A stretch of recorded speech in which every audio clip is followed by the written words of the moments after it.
আমার মতো কষ্ট দুনিয়াতে কারো নাই শিরোনামে কালবেলা অনলাইনে সংবাদ প্রকাশের পর হতদরিদ্র মাজেদা খাতুনের কুঁড়েঘরে নগদ টাকা ও খাদ্য সামগ্রী পৌঁছে দিলেন সমাজকর্মী মামুন বিশ্বাস। রোববার বিকেলে প্রচণ্ড বৃষ্টি উপেক্ষা করে সিরাজগঞ্জের শাহজাদপুর উপজেলার কৈজুরি ইউনিয়নের হাটপাচিল ওয়াবদাবাদ এলাকায় মাজেদার ঘরে যান তিনি। মামুন বিশ্বাস বলেন, সকালে ঘুম থেকে উঠে কালবেলায় আমার মতো কষ্ট দুনিয়াতে কারো নাই শিরোনামে একটি সংবাদ দেখি। তাৎক্ষণিক ওই পরিবারকে সাহায্যের জন্য একটি ফেসবুক পোস্ট করি। অল্প সময়ের মধ্যেই ৩১,০০০ টাকার ব্যবস্থা হয়।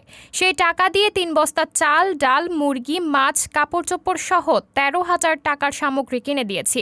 বাকি ১৮,০০০ টাকা মাজেদার হাতে তুলে দেওয়া হয়েছে। সাবরিনা জলিল, সবার কথা।